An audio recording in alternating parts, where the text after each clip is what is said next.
Hello, ഇപ്രാവശ്യം എന്നാൽ നമുക്കൊരു സ്നോ ട്രിപ്പ് പോയാലോ?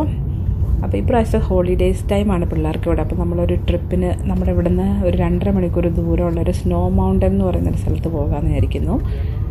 പോകുന്ന വഴിയിലുള്ള കാഴ്ചയാണ് ഇത്. കണ്ടോ, എല്ലാം ലീഫൊക്കെ കൊഴിഞ്ഞു പോയിട്ട് എല്ലാം ഡ്രൈ ആയിട്ട് നിൽക്കുവാണ്. എവിടെ കുഞ്ഞു?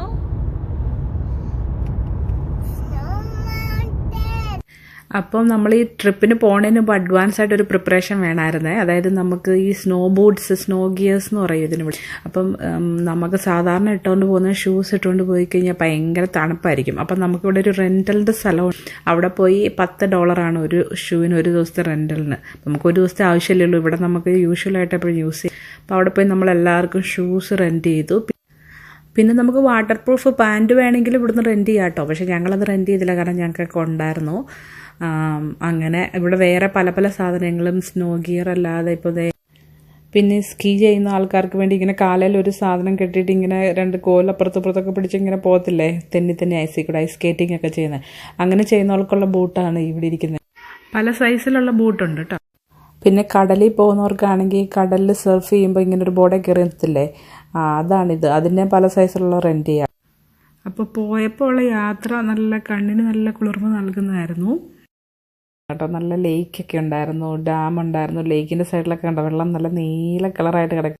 അങ്ങനെ നമ്മൾ അതിൻ്റെ സ്നോ മൗണ്ടൻ്റെ അടുത്തെത്തിയപ്പോഴാണ് അവിടെ നമ്മൾ വണ്ടിയുടെ ടയറിൽ ചെയിൻ ഇടണം എന്നുള്ളത് അവർ പറഞ്ഞത്. അതായത് നമ്മൾ 4 വീലാണ് ഡ്രൈവ് ചെയ്യുന്നതെങ്കിൽ 4 വീലിന് ഒരു കുഴപ്പമില്ല. പക്ഷേ 2 വീലാണ് ഡ്രൈവ് ചെയ്യുന്നതെങ്കിൽ നമ്മുടെ വണ്ടിയിൽ ടയറിൽ ചെയിൻ ഇടണം. ഞാനും സെൻസനും കൂടെ പഠിച്ച പണി 18 നോക്കി, നമുക്കുണ്ടോ ഇതറിയാവുന്നത്. അപ്പോൾ നമ്മൾ ഷൂ റെൻറ്റിനെടുത്ത സ്ഥലത്തു നിന്ന് ചെയിനും റെൻറ്റിനെടുത്തിട്ടുണ്ടായിരുന്നു. അത് ജസ്റ്റ് 1 ഡേയ്ക്ക് വേണ്ടി. ഇങ്ങനെ ഒരു ബാഗിനകത്താണ് അവർ തരുന്നത്. കണ്ടോ, ഇങ്ങനെ 2 ചെയിനുണ്ട്, 2 ഫ്രണ്ടിലത്തെ 2 കാറിലിടണം. ഇതെങ്ങനെയാണ് ഫിറ്റ് ചെയ്യണേന്ന് ഞങ്ങൾ കുറേ നേരം പൈപ്പ് തെളിഞ്ഞ് കഴിഞ്ഞപ്പോൾ അവിടെ ഉണ്ടായിരുന്ന ഒരു ഓസ്ട്രേലിയന് ഞങ്ങളുടെ അടുത്ത് സഹതാപം തോന്നിയിട്ട് അയാൾ വന്ന് സെൽഫി ചെയ്തു. അയാൾ പറഞ്ഞു, ഇനി എനിക്കിത് കണ്ടോണ്ടിരിക്കാൻ വയ്യ, ഞാൻ നിങ്ങളെ വന്ന് സഹായിക്കാന്ന് പറഞ്ഞിട്ടാണ് സഹായിച്ചത്. എനിവേ അങ്ങനെ അത് ചെയ്തു. Okay, thank you so much. വീലിൽ ചെയിൻ ഇട്ട് കഴിയുമ്പോൾ ഫൈനൽ ലുക്ക് ഇങ്ങനെയാണ്. സിൻസ ടൈറ്റ് ചെയ്താ ടൈറ്റ് ചെയ്താ കാറ്? Okay, set to go. വീലിലൊക്കെ ഇതിട്ട് കഴിഞ്ഞപ്പോൾ നമുക്ക് പോകാനൊരു പേടി. കണ്ടോ, ഒച്ച കടക്കടക്കടക്കെന്ന് ഒരൊച്ച റോഡിൽ കൂടെ ഒരു നാലോചിക്ക് വീലിൽ ചെയിനൊക്കെ ഇട്ടുകൊണ്ട് സാധാരണ റോഡിൽ കൂടെ പോകുമ്പോൾ ഒരു ഭയങ്കര ഒരു ഒച്ചയായിരുന്നു. അങ്ങനെ നമ്മളവിടെ എത്തി. അവിടെ നമ്മൾ സ്നോ ബോർഡൊക്കെ കൊണ്ടുവന്നിട്ടുണ്ടായിരുന്നു സ്ലൈഡ് ചെയ്ത് പോകാൻ വേണ്ടി. അപ്പം ഞാനും അല്ലും ഇങ്ങനെ കുറേ സ്ലൈഡ് ചെയ്ത്. ഇതുങ്ങൾക്ക് തണുപ്പായത് കൊണ്ട് കുഞ്ഞും പാപ്പും ഒക്കെ കുറച്ച് കഴിഞ്ഞപ്പോഴേക്കും പോയി. എൻ്റെ ഫോണിന് അത്ര തണുപ്പ് പിടിക്കാത്തതുകൊണ്ട് ഫോൺ സ്വിച്ച് ഓഫ് ആയിപ്പോയി. അതുകൊണ്ട് അധികം സംഭവമൊന്നും കിട്ടിയില്ല. ഇത് നോക്കിയാൽ കണ്ണത്താ ദൂരത്തോളം മഞ്ഞ് കിടക്കുന്നുണ്ട്. ശരിക്കും പറഞ്ഞാൽ ഞങ്ങളുടെ സ്ഥലത്ത് അത്ര മഞ്ഞ് വീഴുന്ന സ്ഥലമല്ല.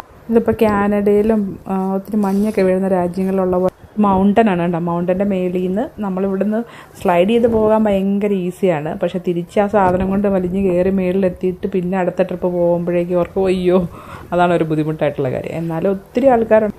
നല്ല കാറ്റുണ്ടായിരുന്നു. കാറ്റിൻ്റെ കൂടെ ഇങ്ങനെ മഴ പെയ്യുന്ന പോലെ സ്നോ റെയിൻ ഉണ്ടായിരുന്നു. നിങ്ങൾക്ക് കാണാമെന്നറിയില്ല. അപ്പോൾ നമ്മൾ എല്ലാം കഴിഞ്ഞ് തിരിച്ചു പോകുന്നപ്പോൾ ഇതുകൊണ്ട് അവിടെ പാർക്ക് ചെയ്തേക്കുന്ന വണ്ടിയിലെല്ലാം സ്നോ വന്ന് വീണിട്ട് നിറഞ്ഞ് അവരുടെ വീലിലും ഇവിടെയൊക്കെ കണ്ടോ നിറച്ചിരിക്കുന്നത്. അങ്ങനെ നമ്മുടെ കാറിലും ഉണ്ടായിരുന്നു. ഞാൻ പറഞ്ഞില്ല, എൻ്റെ ഫോൺ അധികം നല്ലതല്ലായിരുന്നതുകൊണ്ട് അതൊന്നും പിടിക്കാൻ പറ്റിയില്ല.